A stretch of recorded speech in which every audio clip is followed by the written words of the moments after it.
Hey guys, and welcome back to the Kitso Art channel. Today I'm going to be reading an Edgar Allan Poe story. I just wanted to say thank you all for being here. And if you do feel like supporting an artist, we do have our art on Etsy, which will be in the description below. They're coloring pages for $2 to $5. So if you want to support us, take a look there. We wanted to give you guys something affordable. All right, well, let's get into it then. All right, so I'm reading The Black Cat by Edgar Allan Poe.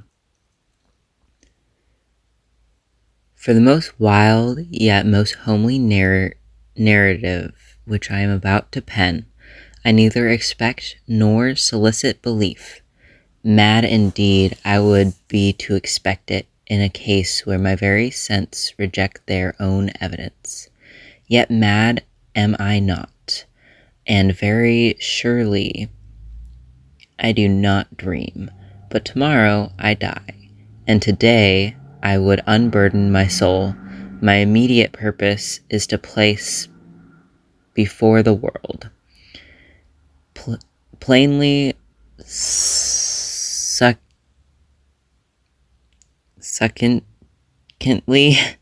and without comment, a series of mere household events. In their consequences, these events have terrified, have tortured, have destroyed me. Yet I will not attempt to expound them. To me, they have presented a little but horror. To many, they will seem less terrible than Barcois. Hereafter, perhaps, some intellect may be found which will reduce my phantasm to the commonplace. Some intellect more calm, more logical, and far less expectable than my own, which will perceive the circumstances I detail with awe. Nothing more than an ordinary succession of very natural causes and effects. From my infancy, I was noted for the docility and humanity of my disposition. My tenderness of heart was even so conspicuous as to make me the jest of my companions. I was especially fond of animals, and was indulged by my parents with a great variety of pets. With these I spent most of my time, and never was so happy as when feeding and caressing them. The peculiarity of character grew with my growth, and in my manhood I derived from it one of my principal sources of pleasure. Those who have cherished an affection for faithful and sagacious dog, I need hardly to be at the trouble of explaining the nature or the intensity of the gratification thus derivable. There is something in the unselfish and self-sacrificing love of a brute which goes directly to the heart of him who has frequent occasion to test the paltry friendship and gossamer fidelity of mere man. I married early, and was happy to find my wife at disposition not uncognate with my own. Observing my partially for domestic pets, she lost no opportunity of procuring those of the most agreeable kind. We had birds, goldfish, a fine dog, rabbits, a small monkey, and a cat. This latter was remarkably large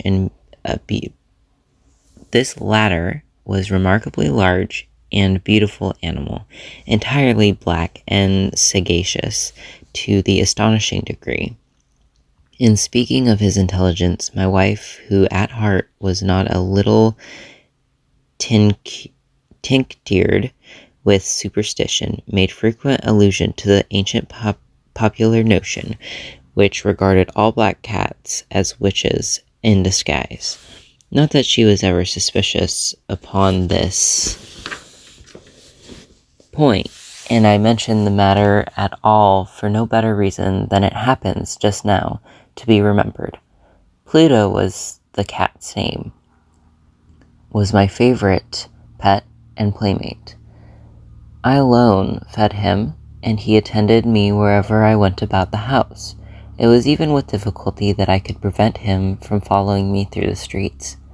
Our friendship lasted in this manner for several years, during which my general temperament and character, through the instrumentality of the fiend intemptress, had, I blush to confess it, experienced a radical alternation for the worse. I grew day by day more moody, more irritable, more regardless of the feelings of others. I suffered myself to use intemperate language to my wife. At length, I even offered her personal violence. My pets, of course, were made to feel the change in my disposition. I not only neglected, but ill-used them. For Pluto, however, I still retained sufficient regard to restrain me from maltreating him, as I made no scruple of maltreating the rabbits, the monkey, or even the dog when by accident or through affection they came in my way. But my disease grew upon me, for what disease is like alcohol? And at length even Pluto, who was now becoming old and consequently somewhat more peevish, even Pluto began to experience the effects of my ill temper. One night, returning home, much intoxicated from my haunts about town, I fancied that the cat avoided my presence. I seized him, when, in his fright at my violence, he inflicted a slight wound upon my hand with his teeth. The fury of a demon instantly possessed me. I knew myself no longer. My original soul seemed at once to take its flight from my body, and a more than fiendish malevolence, gin-nurtured, thrilled every fibre of my frame. I took from my waistcoat pocket a penknife, opened it, grasped the poor beast by the throat, and deliberately cut one of its eyes from its socket. I blush, I burn, I shudder, while I pen the damnable atrocity. When reason returned with the morning, when I had slept off the fumes of the night's debauch, I experienced a sentiment half of horror, half of remorse, for the crime of which I had been guilty, but it was at best a feeble and equivocal feeling, and the soul remained untouched. I again plunged into excess, and sooner drowned in wine all memory of the deed. In the meantime, the cat slowly recovered. The socket of the lost eye presented, it is true, a frightful appearance, but he no longer appeared to suffer any pain. He went about the house as usual, but as might be expected, fled in extreme terror at my approach. I had so much of my old heart left as to be at first grieved by this evident dislike of the part of a creature which had once so loved me. But this feeling soon gave place to irritation, and then came, as if to my final and irrevocable overthrow, the spirit of preservedness.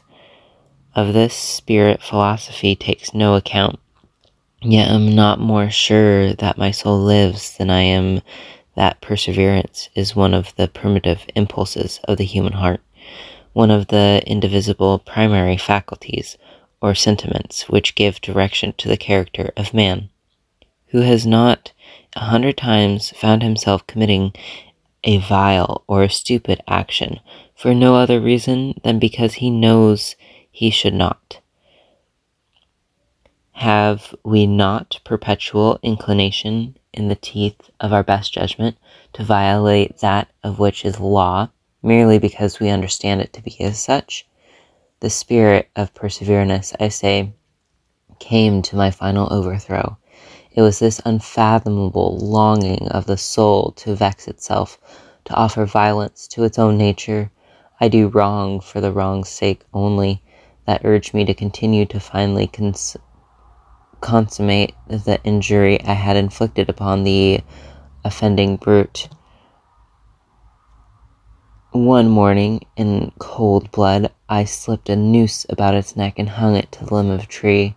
Hung it with the tears streaming from my eyes and with the bitterness remorse at my heart.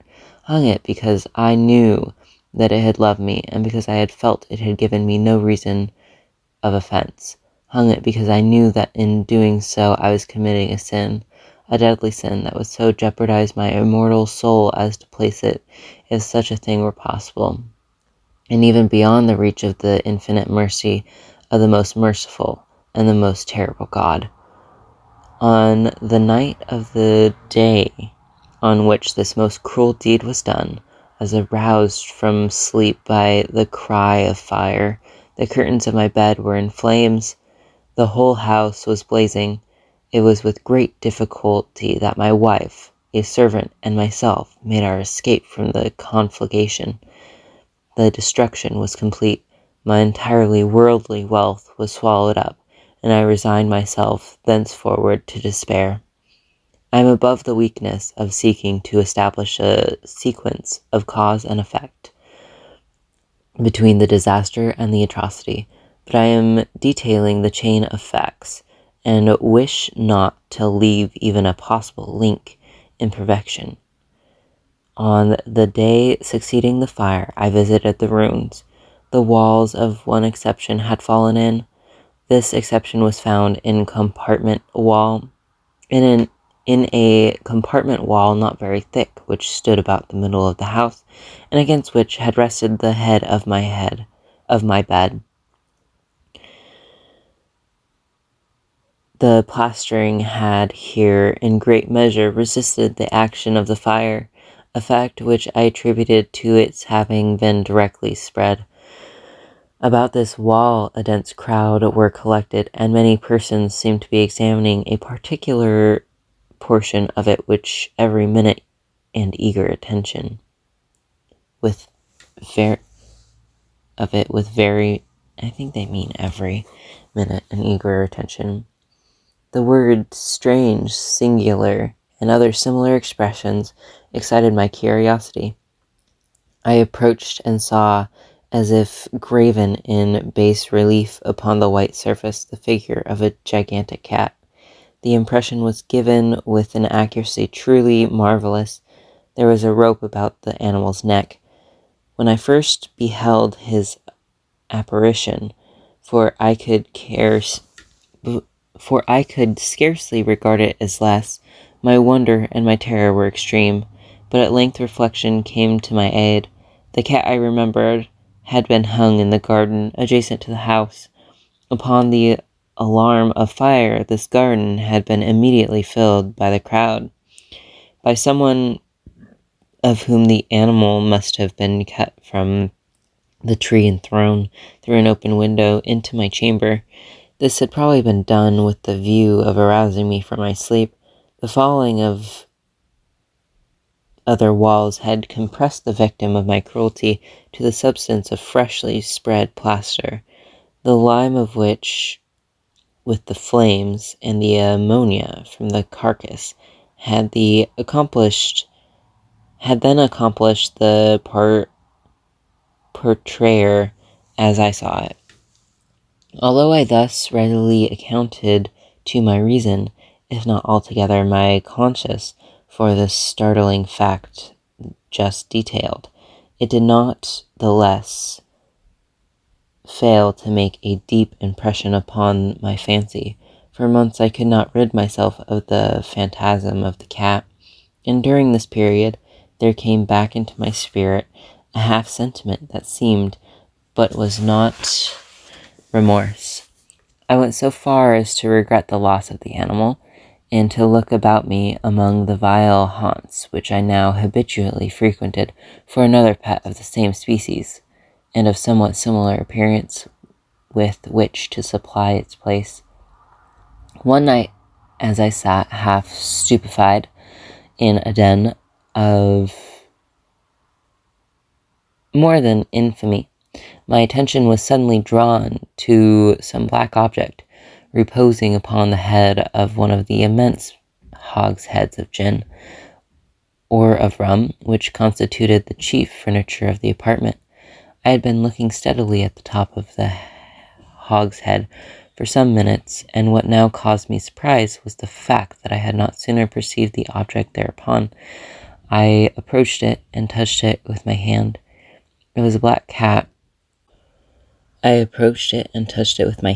It was a black cat, a very large one, fully as large as Pluto, and closely resembling him in every respect but one. Pluto had not a white hair upon any portion of his body, but this cat had a large, although indefinite, splotch of white covering nearly the whole region of the breast. Upon my touching him, he immediately arose, purred loudly, rubbed against my hand, and appeared delighted with my notice. This, then, was the very creature of which I was in search. I at once offered to purchase it off the landlord, but this person made no claim to it, knew nothing of it, had never seen it before. I continued my caress, and when I prepared to go home, the animal evinced a disposition to accompany me. I permitted it to do so, occasionally stooping and patting it as I proceeded. When it reached the house, it domesticated itself at once, and became immediately a great favorite with my wife. For my own part, I soon found a dislike to it arising within me. This was just the reserve of what I had anticipated, but I know not now how or why it was.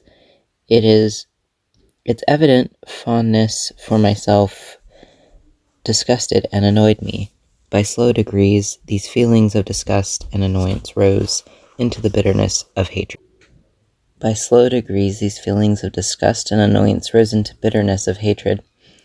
avoided the creature, a certain sense of shame and the remembrance of my former deed of cruelty preventing me from physically abusing it.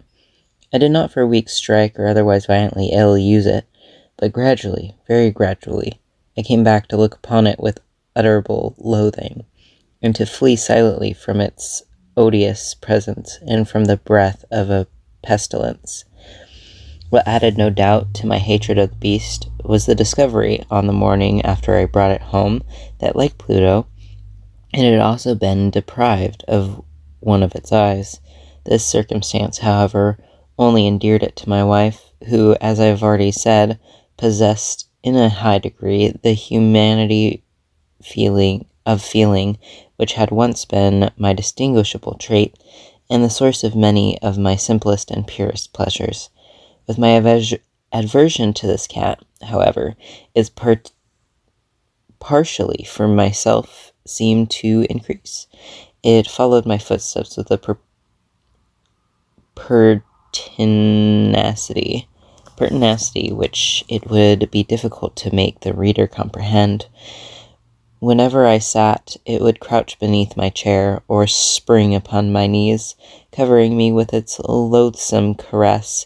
If I arose to walk, it would get between my feet, and thus nearly throw me down, or fastening its long and sharp claws in my dress chamber, in this manner, to my breast. As at such times, although I longed to destroy it with a blow, I was yet withheld from doing so, partly by memory of my former crime, but chiefly, let me confess it at once, by absolutely dread of the beast. This dread was not exactly a dread of physical evil, and yet I should be at a loss how otherwise to define it. I'm almost ashamed to own, yes, even in this felon's cell, I am almost ashamed to own that the terror and horror with which the animal inspired me had been heightened by one of the merest chimeras it would be possible to conceive. My wife had called my attention more than once to the character of the mark of white hair, of which I have spoken, and which constituted the sole visible difference between the strange beast and the one I had destroyed.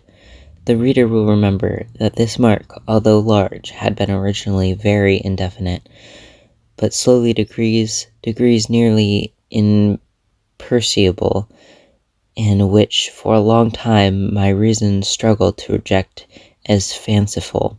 It had at length assumed a rigorous distinctness of outline.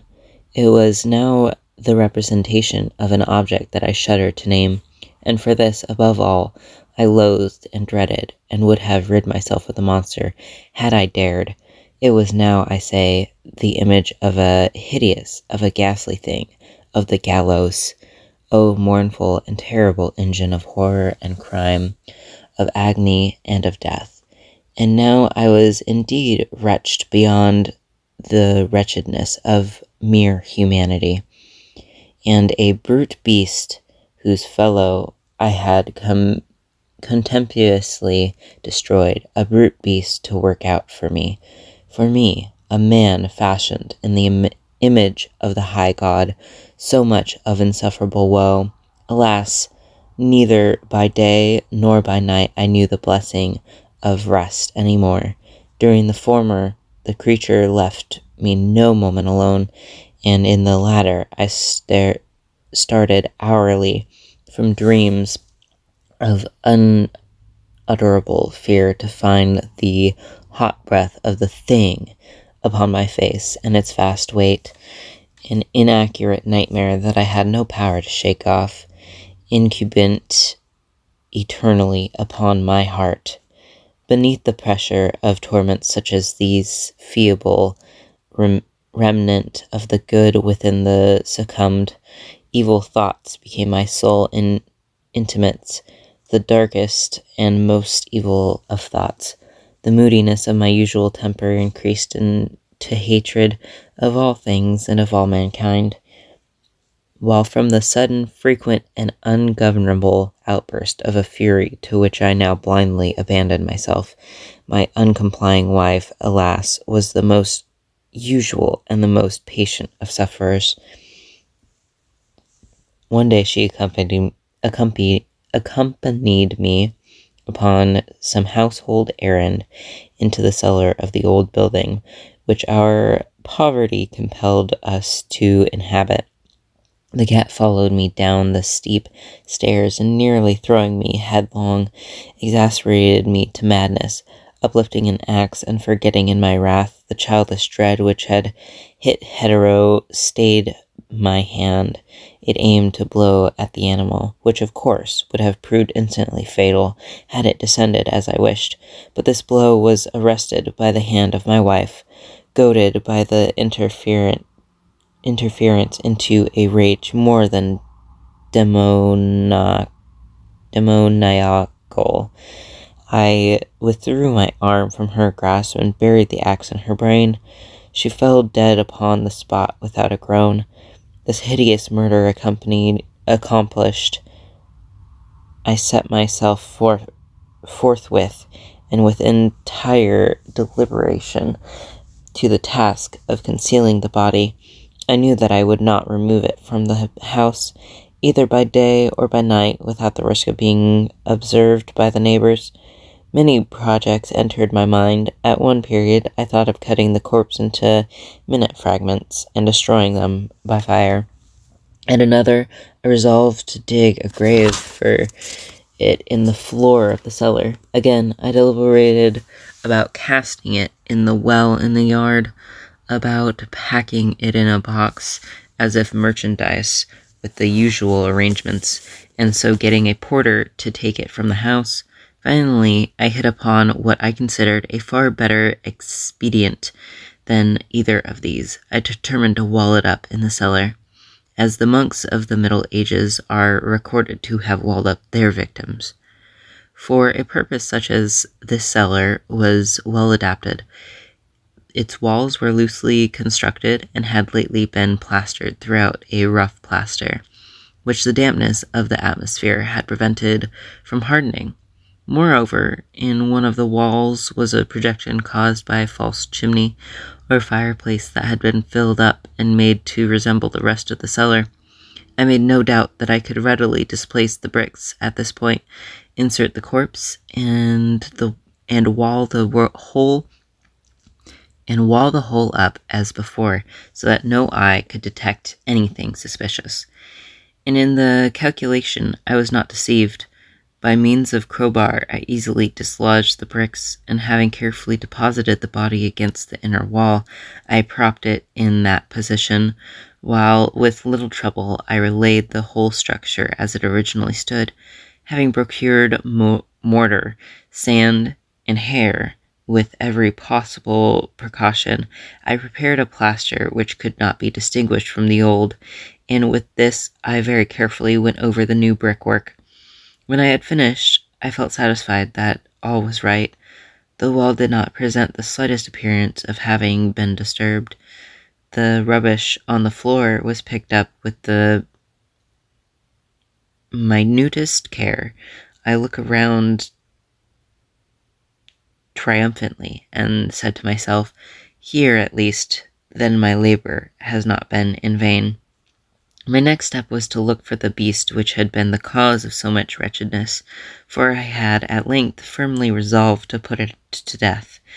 Had I been able to meet with it at the moment, there could have been no doubt of its fate, but it appeared that the crafty animal had been alarmed at the violence of my previous anger, and forbore to present itself in my present mood.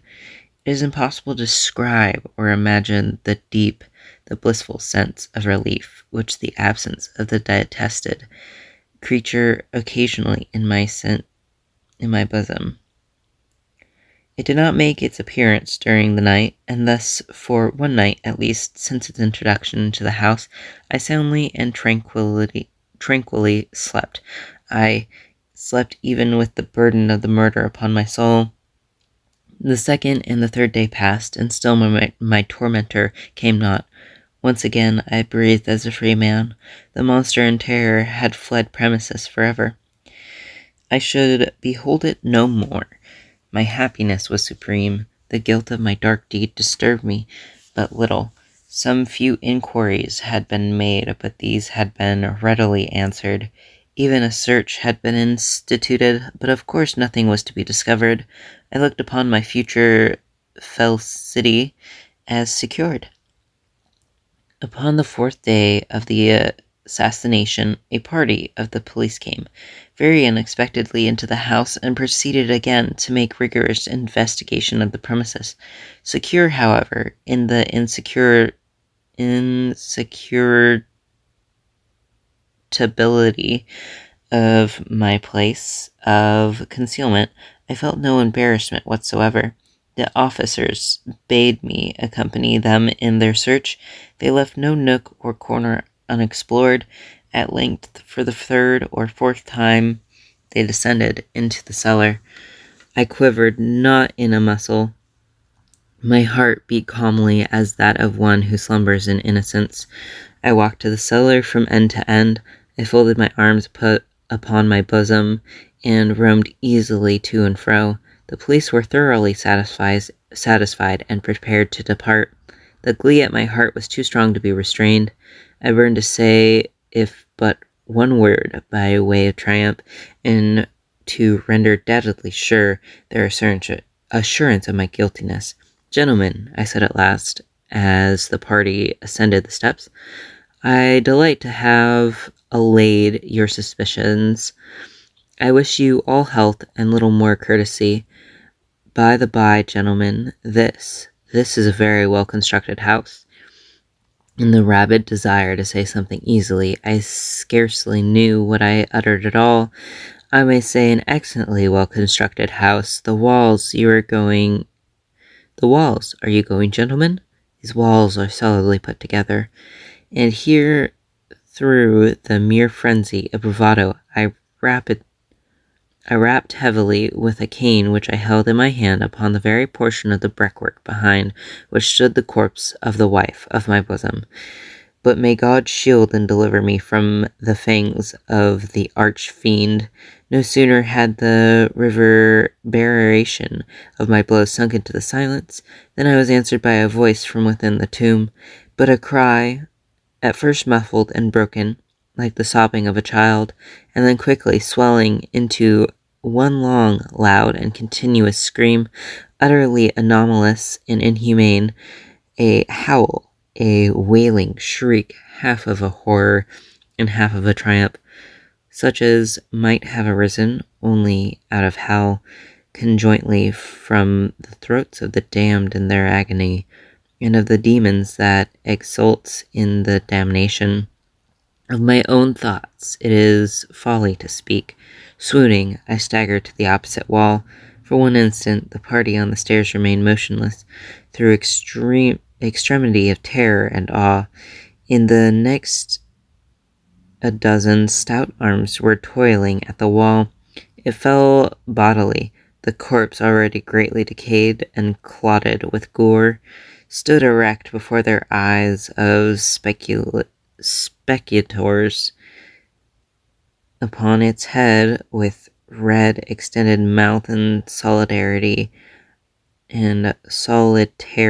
eye of fire, sat the hideous beast whose craft had seduced me into murder, and whose informing voice had consigned me to the hangman. I had walled the monster up within the tomb.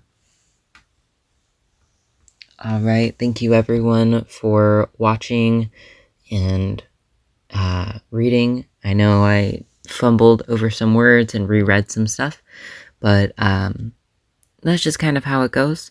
So thank you guys so much, and I hope you all have a fantastic day, night, whatever it is.